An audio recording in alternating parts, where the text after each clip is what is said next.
আসসালামু আলাইকুম প্রিয় দর্শক, আপনাদের সকলকে শুভেচ্ছা সহ স্বাগত জানাচ্ছি চ্যানেল আই সংবাদে। এখনকার আয়োজন নিয়ে আপনাদের সাথে আছি আমি ফাবলিহা বুশরা।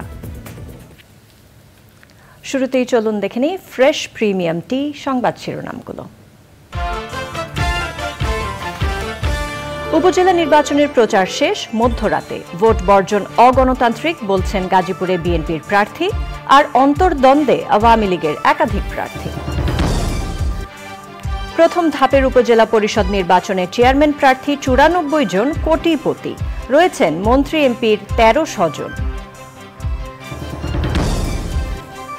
গাজায় গণহত্যার প্রতিবাদ ও বিশ্ববিদ্যালয় শিক্ষার্থীদের আন্দোলনের সংহতিতে ঢাকা বিশ্ববিদ্যালয়ে পদযাত্রা সমাবেশ, গণহত্যার বিচার দাবি। চাঁদপুরের শাহরাস্তি উপজেলা নির্বাচনের প্রার্থী ওমর ফারুক রুমির বিরুদ্ধে প্রতারণা সহ একাধিক মামলা, পিবিআইয়ের তদন্তে সত্যতা। এবং রেজওয়ানা চৌধুরী বন্যা পদ্মশ্রী পদকে ভূষিত হওয়ায় রাবেয়া খাতুন ফাউন্ডেশনের সংবর্ধনা, আনন্দ সন্ধ্যায় শিল্প সংস্কৃতি অঙ্গনের অভিনন্দন।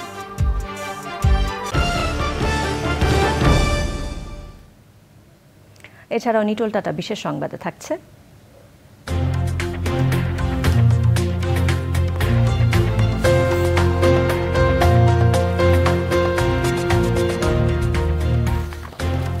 হজযাত্রীদের জন্য জীবাণুনাশক তসবি তৈরির খবর।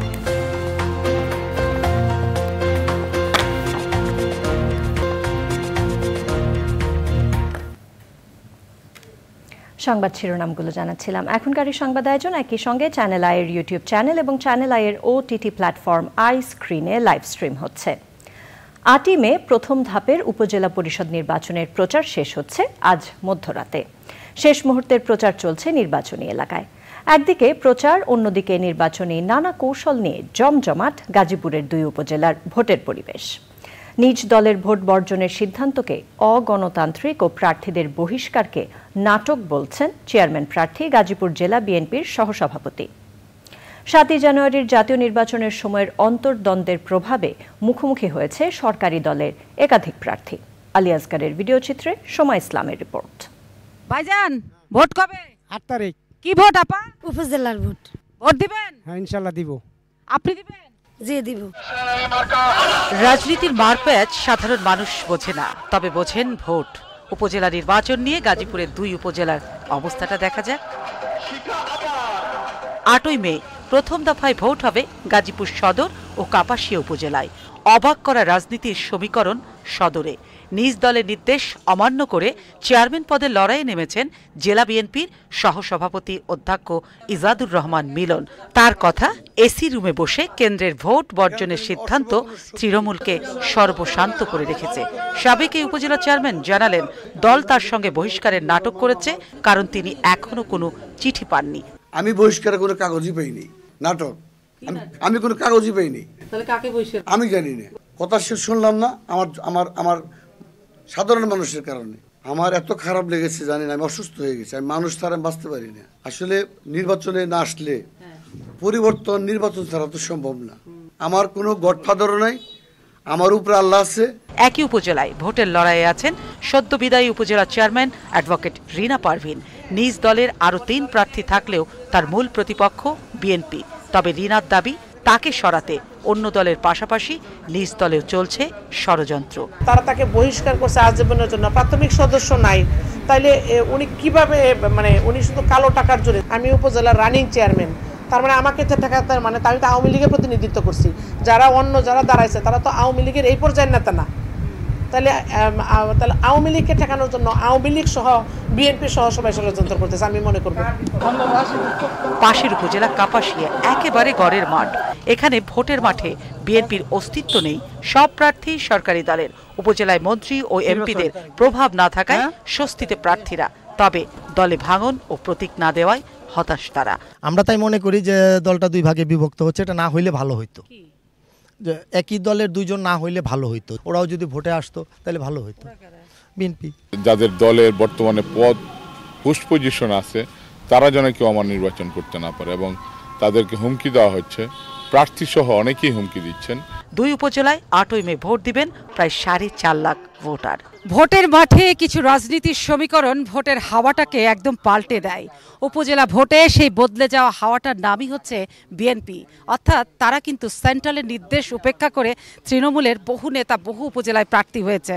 এখন দেখা যাক এই উপজেলা ভোটকে কেন্দ্র করে সরকারি দলের নানা প্রার্থী যেমন সরকারের নিষেধও মানছে না, আত্মীয় স্বজন অনেকেই দাঁড়িয়ে গেছেন, আবার সেন্ট্রালের নির্দেশও মানলেন না বহু বিএনপির নেতারা।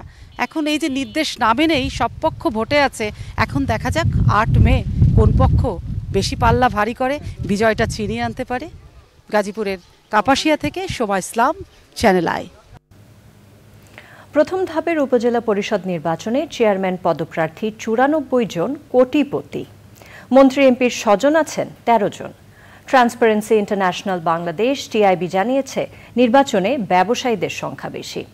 5 বছরে সম্পদ বৃদ্ধিতে উপজেলা পরিষদের জনপ্রতিনিধিরা সংসদ সদস্যদের পেছনে ফেলেছেন। শাকের আদনানের রিপোর্ট।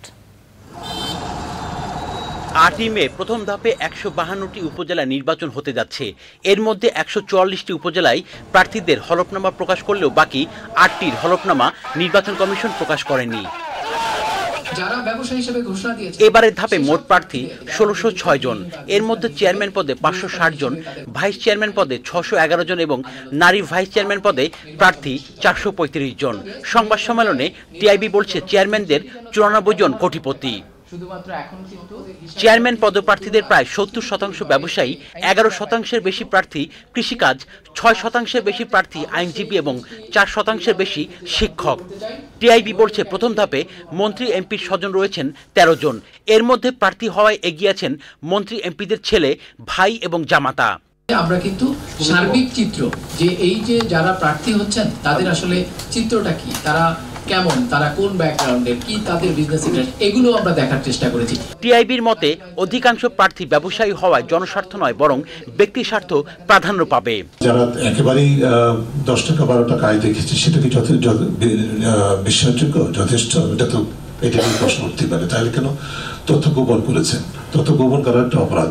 তো যারা কম তথ্য দিয়েছেন তারা যেরকম অন্যায় করেছেন, একইভাবে যাদের তথ্য বিশাল, তাদের দেওয়া তথ্য অনুযায়ী বিশালভাবে সম্পদের বিকাশ হয়েছে, সেক্ষেত্রে কিন্তু এটা পরোক্ষযোগ্য একটা বিষয় এবং সেটা আমলে নিয়ে সমস্ত প্রতিষ্ঠান, আমি রিভিউ করেছি 3টি প্রতিষ্ঠান সরাসরিভাবে আমরা মনে করি নির্বাচন কমিশন তো বটেই, জাতীয় রাজস্ব বোর্ড এবং আইন প্রক্রিয়া সংস্থার মধ্যে দুর্নীতি দমন কমিশন তাদের একটিভুক্ত। প্রায় 17% প্রার্থীর বিরুদ্ধে মামলা আছে বলেও জানিয়েছে টিআইবি। শাকের আদনান, চ্যানেল আই, ঢাকা। আওয়ামী লীগের সাধারণ সম্পাদক ওবায়দুল কাদের বলেছেন, উপজেলা নির্বাচন থেকে মন্ত্রী এমপিদের স্বজনরা অনেকে সরে দাঁড়াচ্ছেন, বাকিদেরও সরাতে দায়িত্বশীলদের আরও সক্রিয় ভূমিকা রাখার নির্দেশনা দেওয়া হয়েছে। ধানমন্ডিতে আওয়ামী লীগ সভাপতির রাজনৈতিক কার্যালয়ে দলের সম্পাদক মণ্ডলীর সভা শেষে তিনি জানান, 17 মে শেখ হাসিনার স্বদেশ প্রত্যাবর্তন দিবসে সারা দেশে কর্মসূচি পালন করা হবে। 23 জুন আওয়ামী লীগের 75তম প্রতিষ্ঠাবার্ষিকী উৎসব মুখরভাবে উদযাপন করা হবে বলে জানান ওবায়দুল কাদের। উপজেলা নির্বাচনে দলের কেউ শৃঙ্খলা ভাঙলে সময় মতো শাস্তি পেতে হবে বলেও হুঁশিয়ারি দেন তিনি।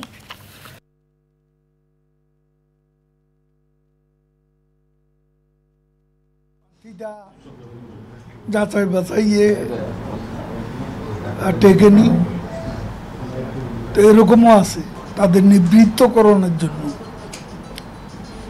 সাংগঠনিকভাবে আমাদের দায়িত্বপ্রাপ্ত বিভাগীয় দায়িত্বপ্রাপ্ত নেতারা তারা চেষ্টা চালিয়ে যাবেন। তাদেরকে এ ব্যাপারে আরও সক্রিয় উদ্যোগ গ্রহণ করার জন্য বলা হয়েছে।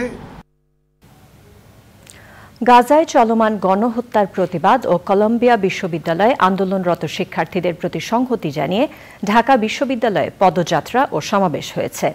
ছাত্রলীগের আয়োজনে প্রতিবাদ কর্মসূচিতে সংগঠনের নেতারা বলেন, গণতন্ত্রের মোড়লদের মুখোশ ফিলিস্তিন ইস্যুতে উন্মোচন হয়েছে। গাজায় গণহত্যার স্বীকৃতি ও বিচার দাবি করেছেন শিক্ষার্থীরা। ইফতেখার উদ্দিনের রিপোর্ট। ফ্রি প্যালেস্টাইন স্লোগান দিয়ে সকাল থেকে মধুর ক্যান্টিনে জড়ো হতে থাকেন শিক্ষার্থীরা। পরে গণহত্যার শিকার ফিলিস্তিনিদের সমর্থনে পদযাত্রা মধুর ক্যান্টিন থেকে শুরু হয়ে ফুলার রোড হয়ে সমাবেশের জন্য রাজু ভাস্কর্যে যায়। প্রতিবাদ সমাবেশে অংশ নেন বাংলাদেশে অধ্যয়নরত ফিলিস্তিনি শিক্ষার্থীরাও। বঙ্গবন্ধু ও শেখ হাসিনার মতো ফিলিস্তিনের পাশে থাকার অঙ্গীকার করেন ছাত্রলীগ নেতারা। বাংলাদেশের স্বাধীনতা যুদ্ধের 25 বছর পূর্তিতে এই ঢাকা বিশ্ববিদ্যালয়ের প্রাঙ্গণে সোহরাওয়ার্দী উদ্যানে শিক্ষা চিরন্তন উদ্বোধন করেছিলেন ফিলিস্তিনি নেতা ইয়াসির আরাফাত এবং আমাদের জাতির পিতা কন্যা বঙ্গবন্ধু কন্যা দেশত শেখ হাসিনা ইয়াসির আরাফাতের প্রতি প্যালেস্টাইনের জনগণের প্রতি তার সেই আকুণ্ঠ সমর্থন। যেখানেই নিপীড়িত মানুষের পক্ষে, নির্যাতিত মানুষের পক্ষে, শোষিত মানুষের পক্ষে ছাত্র সমাজের, তরুণ সমাজের, ইয়ুথ জেনারেশনের, ইয়াং জেনারেশনের ভয়েস রেজ করবে। কত হাজার বললে মানুষ বলবে তুমি শেষে, বড্ড বেশি মানুষ গেছে পানের জলে ভেসে। অবিলম্বে গাজায় সংগঠিত এই নৃশংস যুদ্ধাপরাধের বৈশ্বিক স্বীকৃতি দেওয়ার মাধ্যমে এই অপরাধের এবং নৃশংসতার বিচার করতে হবে। বাংলাদেশ ছাত্রলীগ এই স্বাধীনতা আন্দোলনের প্রতিষ্ঠাতা ছাত্র সংগঠন হিসেবে আগামীতে বিশ্বের যে কোনো দেশের নির্যাতিত নিষ্পেষিত মানুষের পাশে আমরা থাকব। আমাদের গাজায় যুদ্ধবন্ধের দাবিতে বিশ্বজুড়ে চলমান আন্দোলনে সংহতি জানিয়ে বিবৃতি পাঠ করেন ছাত্রলীগের সভাপতি। Ending the reign of terror inflicted upon the Palestinian people. Iftekhar Uddin, channel I, Dhaka. চট্টগ্রামে কালবৈশাখী ঝড় আঘাত হেনেছে। সোমবার বিকেল ৩টা থেকে আধ ঘন্টা ধরে চট্টগ্রাম ও পার্শ্ববর্তী উপজেলাগুলোর উপর দিয়ে প্রচণ্ড বজ্রপাত সহ ঘন্টায় ৩৪ কিলোমিটার বেগে কালবৈশাখী ঝড় বয়ে যায়। ঝড়ে গাছপালা এবং বিদ্যুতের খুঁটি ভেঙে সড়কে যান চলাচল এবং বিদ্যুৎ সরবরাহ বন্ধ হয়ে যায়। সন্ধ্যা পর্যন্ত চট্টগ্রামের বেশিরভাগ এলাকায় বিদ্যুৎ সরবরাহ বন্ধ রয়েছে।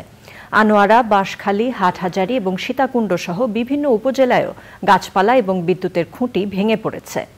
চট্টগ্রাম আমবাগান আবহাওয়া অফিস জানিয়েছে, বিকেল ৩টা থেকে সন্ধ্যা ৬টা পর্যন্ত ৩ ঘন্টায় ৫৮ মিলিমিটার এবং গত ২৪ ঘন্টায় মোট ৬১.৩ মিলিমিটার বৃষ্টিপাত রেকর্ড করা হয়েছে। হঠাৎ বৃষ্টিতে শহরের কয়েকটি সড়কে জলাবদ্ধতা সৃষ্টি হয়। টাঙ্গাইলের শাড়ি সত্ত্ব ফিরে পেতে ভারতের সাথে আইনি লড়াই শুরু করেছে বাংলাদেশ।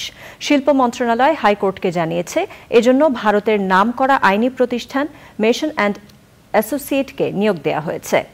সম্ভাব্য ১৫০'র বেশি জিআই পণ্যের তালিকা আদালতে জমা দিয়েছে মন্ত্রণালয়। মাজহারুল হক মান্নার রিপোর্ট। ভারত ৮ই ফেব্রুয়ারি টাঙ্গাইলের শাড়িকে পশ্চিমবঙ্গের জিআই পণ্য হিসেবে স্বীকৃতি দেয়। এ নিয়ে সর্বত্র আলোচনা সমালোচনা হয়, কিন্তু কোনো আইনি পদক্ষেপ না নেওয়ায় বিষয়টি হাইকোর্টের নজরে আনেন সুপ্রিম কোর্টের আইনজীবী ব্যারিস্টার সরওয়াত সিরাজ শুক্লা। এরপরই শিল্প মন্ত্রণালয়ের টাস্কফোর্স কমিটি ভারতের দুটি আইনি প্রতিষ্ঠানের মধ্যে একটি প্রতিষ্ঠানকে আদালতে মামলা পরিচালনার জন্য নির্বাচন করেন। আমাদের এই রিট পিটিশনের প্রেক্ষিতে সরকারের পক্ষ থেকে আজ সুপ্রিম কোর্টের কাছে একটি তালিকা পেশ করা হয়েছে। শতাধিক পণ্য, আমাদের প্রতিটি জেলা থেকে বিভিন্ন পণ্য নিয়ে একটি তালিকা প্রকাশ করা হয়েছে, যেটি ছিল কোর্টের আদেশের একটি অংশ, যে জিআই পণ্যের পূর্ণাঙ্গ তালিকা, এবং এটাও বলা হয়েছে যে এই তালিকা ক্রমবর্ধমান হারে চলবে। এর মধ্যে হাইকোর্টের নির্দেশে জিআই পণ্যের তালিকা আদালতে জমা দেয় শিল্প মন্ত্রণালয়। এতে ৬৪ জেলার কোন কোন পণ্যকে নিবন্ধনের আওতায় আনা হয়েছে তা উল্লেখ করা হয়েছে। মামলা করার বিষয়টি প্রথম আমি যখন উত্থাপন করেছিলাম ফেব্রুয়ারিতে, তখন কল্পনা করিনি যে আসলেই ভারতে বাংলাদেশে জিআই সত্ত্ব প্রতিষ্ঠা করার জন্য একজন আইনজীবী নিয়োগ করা হবে, কিন্তু সে ঘটনাটি ঘটেছে এবং একজন আইনজীবী নিয়োগ প্রক্রিয়া চলমান রয়েছে। যে মেসন অ্যান্ড অ্যাসোসিয়েট নামে একটি ভারতীয় ল ফার্ম বাংলাদেশের টাঙ্গাইল শাড়ি নিয়ে, ভারতের মাটিতে বাংলাদেশের টাঙ্গাইল শাড়ি নিয়ে তারা লড়াই করবেন এবং তারা রেকটিফিকেশনের জন্য, বাতিল করার জন্য তারা আবেদন করবেন বলে আমরা এই ডকুমেন্ট মারফত জানতে পেরেছি। এটি আমাদের একটি বিরাট বিজয় বলে আমি মনে করি। আইনজীবীরা জানিয়েছেন, দাখিল করা তালিকা এফিডেভিট করে জমা দিতে শিল্প মন্ত্রণালয়কে বলেছেন হাইকোর্ট। ২ সপ্তাহ পরে এ নিয়ে শুনানি হবে। মাজহারুল হক মান্না, চ্যানেল আই, ঢাকা। সুন্দরবনের আগুন নিয়ন্ত্রণে এসেছে, তবুও কয়েকদিন পর্যবেক্ষণে রাখা হবে। মন্ত্রিসভার বৈঠকে স্বরাষ্ট্রমন্ত্রী আসাদুজ্জামান খান বলেছেন, আগুন শতভাগ নিভে গেছে এমন নয়। প্রধানমন্ত্রী শেখ হাসিনার সভাপতিত্বে মন্ত্রিসভার বৈঠকে প্রত্নসম্পদ আইন এবং বাংলাদেশ ও উজবেকিস্তানের মধ্যে দ্বিপাক্ষিক বিমান চলাচল সংক্রান্ত চুক্তির খসড়ার অনুমোদন দেওয়া হয়। পরে সচিবালয়ে মন্ত্রিসভার বৈঠকের সিদ্ধান্ত জানান মন্ত্রিপরিষদ সচিব মোহাম্মদ মাহবুব হোসেন।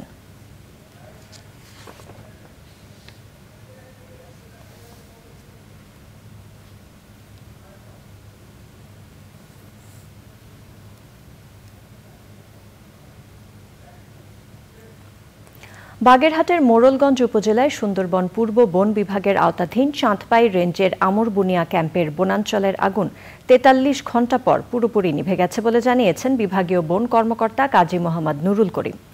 তবে ফায়ার সার্ভিস ও নৌবাহিনী বলছে আগুন নেভেনি, নিয়ন্ত্রণে এসেছে। বাগেরহাট ফায়ার সার্ভিস ও সিভিল ডিফেন্স বলছে সকাল 10টা 35 মিনিটে সুন্দরবনের আগুন নিয়ন্ত্রণে আসে। পরিস্থিতি পর্যবেক্ষণে কাজ করছে নৌবাহিনী। আগুনে জীববৈচিত্র্যের ক্ষতি নিরূপণে কমিটি গঠন করেছে বন অধিদপ্তর। খুলনা অঞ্চলের বন সংরক্ষক মিহির কুমার দেকে সভাপতি এবং খুলনার ব্যবস্থাপনা পরিচালক বিভাগের বিভাগীয় বন কর্মকর্তাকে সদস্য সচিব করে এ কমিটি গঠন করা হয়েছে বলে বিবৃতি দিয়েছে পরিবেশ, বন ও জলবায়ু পরিবর্তন মন্ত্রণালয়। কমিটি আগামী 10 কার্যদিবসের মধ্যে তদন্ত প্রতিবেদন জমা দেওয়ার কথা রয়েছে। যে কোনো ধরনের দুর্ঘটনা এড়াতে আগামী 3 দিন বন বিভাগের একটি দল ঘটনাস্থলে থাকবে।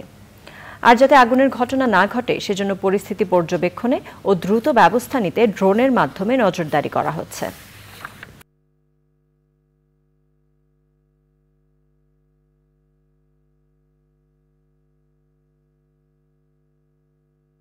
তবে আমরা একযোগে কাজ করে এই 10টা 35 মিনিটে আমরা আগুন নিয়ন্ত্রণে আনি এবং এটা একমাত্র সম্ভব হয়েছে আমাদের প্রত্যেকের ঐকান্তিক প্রচেষ্টা এবং সবাই একযোগে এবং একই নীতিতে আমরা কাজ করেছি বিধায় আমরা এটা সম্পূর্ণ করতে পেরেছি। খুব তীক্ষ্ণভাবে পর্যবেক্ষণ করছি, আগামী 2-3 দিন ধরে পর্যবেক্ষণ করবে, তারপরে ইনশাল্লাহ আমরা নির্বাপন দিতে পারবো। অবৈধভাবে দেশি বিদেশি টিভি চ্যানেল প্রদর্শন ও লাইসেন্সবিহীন বাণিজ্যিক কার্যক্রম পরিচালনা বন্ধে কাজ শুরু করেছে তথ্য ও সম্প্রচার মন্ত্রণালয়। এ বিষয়ে 10টি সিদ্ধান্ত নেওয়া হয়েছে। সংশ্লিষ্টদের চিঠি দিয়ে এরই মধ্যে এ বিষয়ে জানিয়ে দিয়েছে মন্ত্রণালয়। রফিকুল বাশারের রিপোর্ট।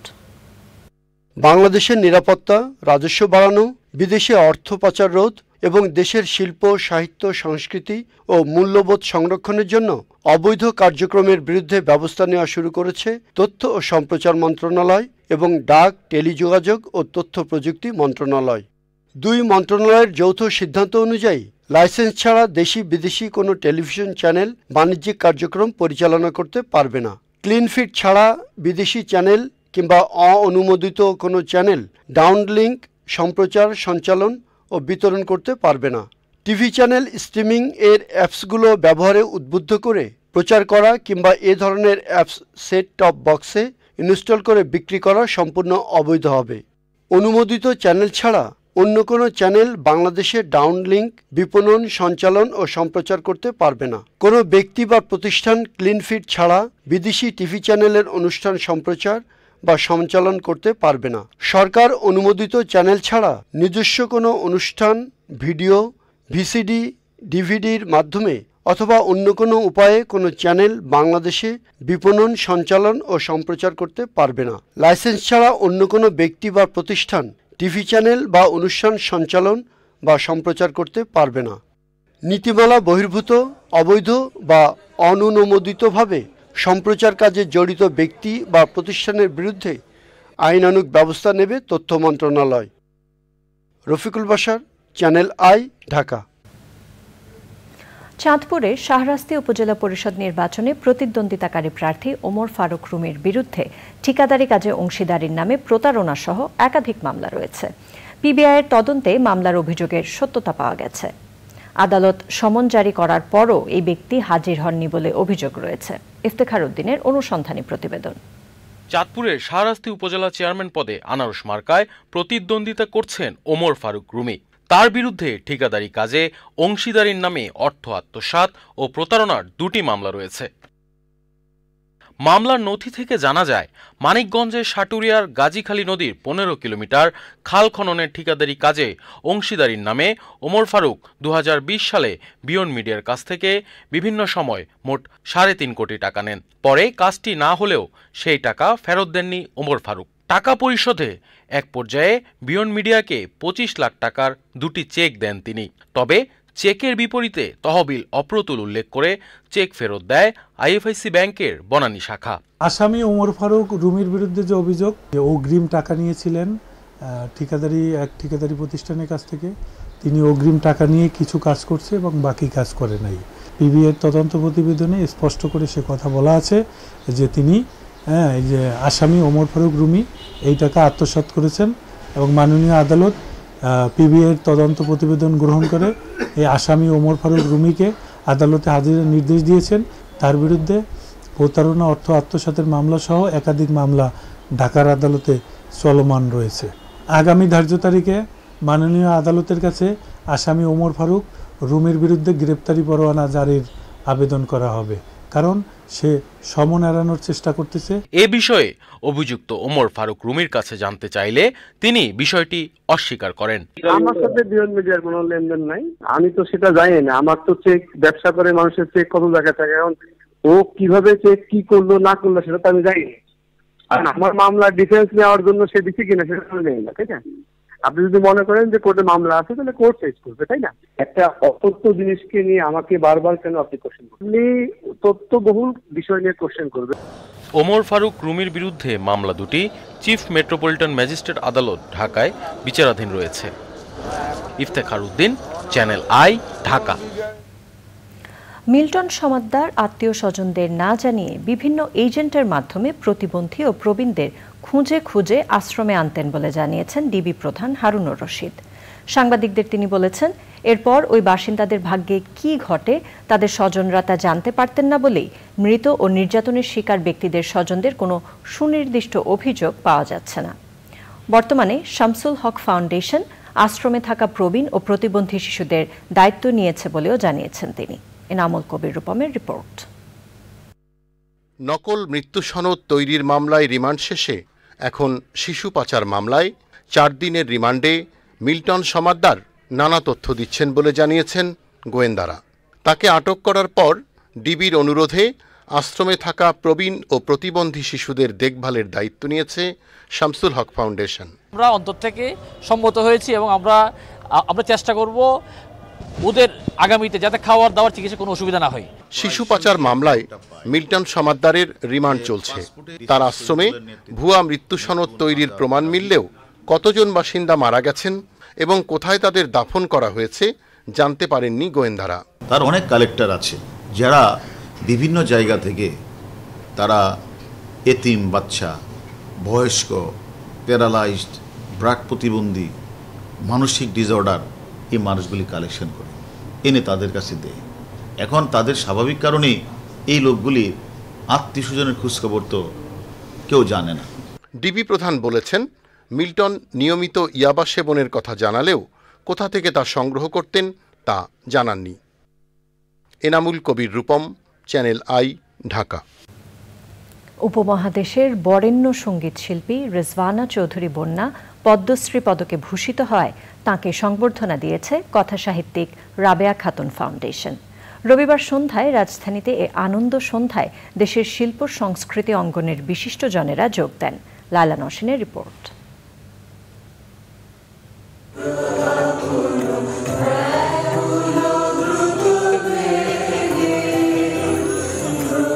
আলোকের ঝর্ণাধারার মতো ফুলে ফুলে জানানো অভিনন্দনে সিক্ত হন উপমহাদেশের বরেণ্য সঙ্গীত শিল্পী রেজওয়ানা চৌধুরী বন্যা।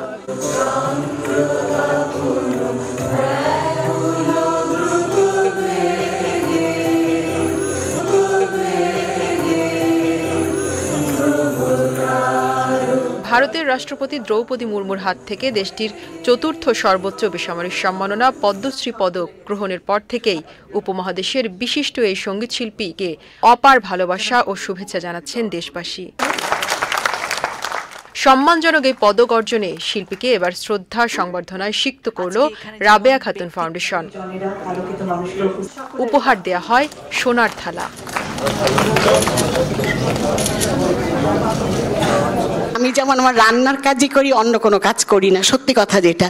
বন্যাপার এই জিনিসটা আমার কাছে খুব ভাল লাগে, যে তিনি যে জিনিসটাকে ভালোবাসেন তাকে ভালোবেসে সারাদিন জীবন আর কি বাঁচতে চাচ্ছেন। এমন একটি মানুষ, যে মানুষটি কিন্তু প্রকৃতির সাথে সবসময় কিন্তু মিলে আছেন। উনি গাছ লাগিয়েছেন, গান গাচ্ছেন এবং প্রকৃতিকে তুলে ধরছেন গানের মাধ্যমে। যিনি আমাকেও চেনেন, এমন কেউ পদ্মশ্রী পেয়েছে আমার জানা নেই। আমার সবচেয়ে বেশি ভালো লাগছে যে আমাদের বন্যাদি পদ্মশ্রী পেয়েছেন, আর আমরাই তাতে সবচেয়ে বেশি আনন্দিত। আয়োজনে বরেণ্য এই শিল্পীকে শুভেচ্ছা জানান দেশ বরেণ্য ব্যক্তিরা। শুভেচ্ছা জানায় সম্মিলিত সাংস্কৃতিক জোট, জাতীয় কবিতা পরিষদ, বাংলাদেশ আবৃত্তি সমন্বয় পরিষদ, বিজ্ঞাপনী সংস্থা মাত্রা, স্ট্যান্ডার্ড চার্টার্ড ব্যাংক এবং ইন্টারকন্টিনেন্টাল ঢাকা সহ বিভিন্ন সংগঠন। শিক্ষা, অর্থনীতি, সাহিত্য, সঙ্গীত, আবৃত্তি, অভিনয়, গণমাধ্যম ও শিল্প মাধ্যম সহ দেশ বরেণ্য বিশিষ্টজনেরা উপস্থিত হন এই আনন্দ আয়োজনে। উনি যদি ঝর্ণা হতেন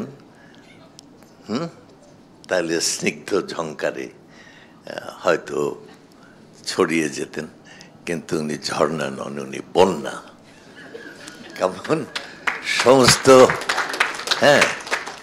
সমস্ত পৃথিবীকে কেমন ডুবিয়ে দেওয়া। তোমাকে নিয়ে আমাদের গর্ব, আমরা মনে প্রাণে তোমাকে ভালোবাসি এবং তোমার যত গান শুনি তত বেশি আরো শ্রদ্ধায়, মানে তুমি বয়সে তো ছোট, শ্রদ্ধা বলতে দ্বিধা করছি, কিন্তু আসলেই শ্রদ্ধা। বন্যাকে আমরা ভালোবাসি তার এই গানের জন্য, এককভাবে এবং সম্মিলিতভাবে। বাংলাদেশে প্রগতিশীল অসাম্প্রদায়িক গণতান্ত্রিক ধারার সাথে এই প্রতিষ্ঠান যুক্ত থাকবে, আমার দেখার সৌভাগ্য হয়েছে। এদেশে যারা শিল্পের কাজ করি, সৃজনের কাজ করার চেষ্টা করি, তাদের জন্য এটা অনেক গৌরবের। একাডেমিক জায়গাতে এই মানুষটি যে কতটা পারঙ্গম সেটি খুব কাছে থেকে যারা দেখেছেন তারা ছাড়া আর কেউ বুঝতে পারবেন না। বন্যাকে নিয়ে তার পদ্মশ্রী পাওয়া উপলক্ষে আমরা সকলেই আনন্দ প্রকাশ করছি। খুবই গর্বিত বন্যাদি আপনার ছাত্র হিসেবে, এবং আপনি জানেন যে সারা পৃথিবীতে আপনার অসংখ্য ছাত্রছাত্রী যারা আছে তারা একইভাবে গর্বিত। উনি যেটা করেছেন সেটা আসলে আমাদের শুধু উনাকে পৃথিবীতে পরিচয় করে দেননি, আমাদের সবাইকে করেছেন, বাংলাদেশকে করেছেন। আপার প্রতি আসলে যে ভালোবাসা এবং শ্রদ্ধা সেটা তো অনিশেষ, এবং সেই জন্য তো আসলে অনেক স্মৃতি আমাদের আছে। উনি যে আমাদের জন্য যে সম্মানটা বয়ে নিয়ে এসছেন সেটার জন্যে আমরা কি বলবো, বাংলাদেশের সবাই মানে আপনার কাছে আমরা ঋণী। তিনি বাংলাদেশে যেমনিভাবে জনপ্রিয়, ভারতীয় বাংলাভাষী শ্রোতাদের কাছে একইভাবে জনপ্রিয়। উপস্থিত ছিলেন রেজওয়ানা চৌধুরী বন্যার পরিবারের সদস্যরাও। বন্যাকে যে সম্মাননা দেওয়া হচ্ছে আমি অভিভূত, আমার বলার মতো কিছু নাই। আমিও নিশ্চয়ই এই সম্মানের অংশীদার হয়ে গেলাম, এবং আপনারা যেভাবে বলেছেন আমি তো আর এর বেশি কিছু বলার নাই। সো আমি রিয়েলি অনার্ড, অনেক সম্মানিত বোধ করছি আপনাদের জন্য। হচ্ছে উনি বন্যাদি, কিন্তু আমার তো অন্য রকমের স্পেশাল একটা বেস্ট মাদার। তো পদ্মশ্রী তো আমি যেটা বলছি, বাট ওটা হচ্ছে যে আমি যদি এত দুষ্টামি না করতাম মেবি সে আর একটু আগে পাইতো এটা। পদ্মশ্রী প্রাপ্তিতে এমন শ্রদ্ধা, ভালোবাসা সহ সিক্ত হয়ে সকলের প্রতি বিনয় মুখর কৃতজ্ঞতা প্রকাশ করেন বরেণ্য এই শিল্পী। শান্তিনিকেতনে যাওয়াটাও আমার সেই সময় 75 সালে আমার বাবা মা, বাড়ি আমার নানি সবাই মিলে যে সাপোর্টটা দিয়েছিলেন, আমার গুরু কণিকা বন্দ্যোপাধ্যায়, নীলিমা সেন, এদের সবার প্রতি আমার ঋণ, সবার প্রতি আমার ঋণ। আমার প্রতিটি শ্রোতা যারা আমার গান শুনেছেন এবং শুনে আজকের আমাকে এই জায়গায় দাঁড় করিয়েছেন। আমি আর 5টা মানুষের মতনই গান গাই, কিন্তু তারপরে ওপরওয়ালার আশীর্বাদ যে শ্রোতারা কোথাও হয়তো আমাকে একটুখানি বেশি করে ভালোবেসেছেন, সেই ভালোবাসাটা আমি আমার অন্তরের গভীরে খুব সন্তর্পণে রেখেছি, রাখবো আমৃত্যু। জীবন জুড়ে মানুষের ভালোবাসার প্রতিদান দিয়ে যাওয়ার প্রত্যয় ঝরে পড়ে শিল্পীর কণ্ঠে। আমি নিজেও একটি গান। লাইলা নওশিন, চ্যানেল আই, ঢাকা। সংবাদের এ পর্যায়ে সময় হয়ে গেল একটি বিরতি নেবার। বিরতির পর অন্যান্য খবরের সাথে আরো জানিয়ে ফিরব।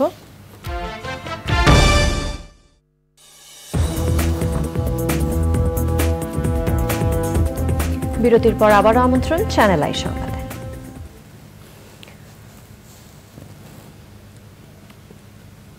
গাজা উপত্যকার রাফা শহরে স্থলপথে হামলা চালানোর ঘোষণা দিয়েছে ইসরায়েল। কায়রোয় হামাসের সাথে চলমান যুদ্ধবিরতি আলোচনায় কোনো সাফল্য না আসায় রাফায় এই হামলা চালানোর ঘোষণা দেয় ইসরায়েল। ফিলিস্তিনিদের রাফা শহর থেকে সরে যেতে বলেছে ইসরায়েলি বাহিনী। যুদ্ধবিরতি আলোচনায় সাফল্য না আসার জন্য ইসরায়েলের প্রধানমন্ত্রী বেনিয়ামিন নেতানিয়াহুকে দায়ী করেছেন হামাস প্রধান। গাজা ইসরায়েল যুদ্ধ শুরু হওয়ার পর রাফা শহরে আশ্রয় নিয়েছিলেন ফিলিস্তিনিরা। রাফায় নতুন করে হামলা চালালে হতাহতের সংখ্যা বাড়বে বলে জানিয়েছে ফিলিস্তিনি প্রশাসন। ইসরায়েল বলেছে রাফা থেকে 1 লাখ ফিলিস্তিনিকে সরিয়ে নেওয়া হবে। আইস্ক্রিন সাংস্কৃতিক সংবাদ।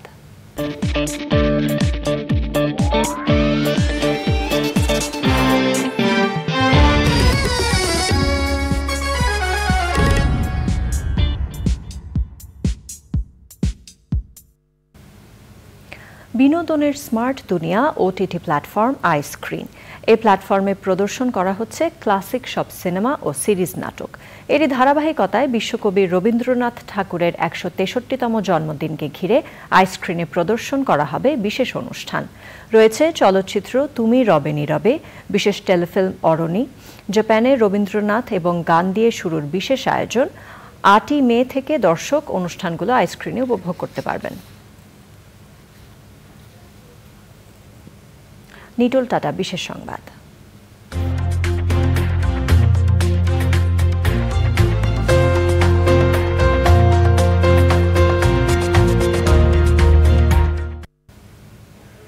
পবিত্র হজ সামনে রেখে মুসল্লিদের স্বাস্থ্য সুরক্ষায় অভিনব তসবিহ নিয়ে এসেছেন দুবাই ও যুক্তরাজ্যের গবেষকরা। বিশেষ এই তসবির দানাগুলোর ওপরে রয়েছে জীবাণুনাশক বিশেষ প্রলেপ। যখন মুসল্লিরা এই তসবিহ পড়বেন তখন জীবাণুমুক্ত হবে তাদের হাত। স্যানিটাইজিং এর জন্য তসবিতে অ্যালকোহলের পরিবর্তে চা গাছের ভেষজ নির্যাস ব্যবহার করা হয়েছে। দুবাইয়ের ডিএনডেফ ল্যাব এবং যুক্তরাজ্য ভিত্তিক এথা ডিজাইনের যৌথ প্রয়াসে তৈরি হয়েছে এই বিশেষ তসবিহ। করোনাকালে হজের প্রক্রিয়া বাধাগ্রস্ত হতে দেখে এই জীবাণুনাশক তসবিহ তৈরির চিন্তা মাথায় আসে বলে জানিয়েছেন গবেষকরা। এবার রয়েছে কৃষি সংবাদ।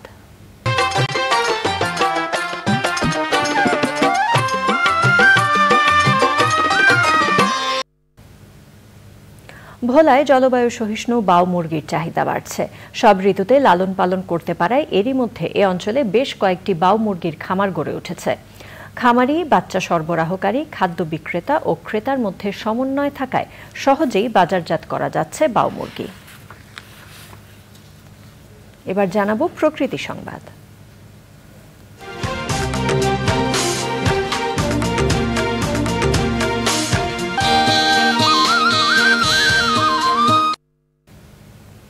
জলবায়ু পরিবর্তনের কারণে ক্ষতিগ্রস্ত দেশগুলোর জন্য লস অ্যান্ড ড্যামেজ ফান্ডে আরও অর্থায়নের তাগিদ দিয়েছে পরিবেশ, বন ও জলবায়ু পরিবর্তন মন্ত্রী সাবের হোসেন চৌধুরী। সংযুক্ত আরব আমিরাতের দুবাইতে বাংলাদেশে বিনিয়োগ সম্ভাবনা পরিপ্রেক্ষিতে তথ্য প্রযুক্তির রূপান্তর ও উদ্ভূত সমস্যা এবং সংযুক্ত আরব আমিরাতের কর নীতির সাম্প্রতিক নির্দেশনা বিষয়ে সেমিনারে অংশ নিয়ে মন্ত্রী বলেছেন, জাতীয় অভিযোজন পরিকল্পনা বাস্তবায়নে সমন্বিত উদ্যোগের বিকল্প নেই। প্রিয় দর্শক, সংবাদে আবারও সময় হয়ে গেল একটি বিরতি নেবার। বিরতির পর জানিয়ে ফিরব। ঢাকা প্রিমিয়ার ডিভিশন ক্রিকেট লিগে আবাহনী অপরাজিত চ্যাম্পিয়ন, গাজী গ্রুপকে হারিয়ে মোহামেডান রানার্স আপ।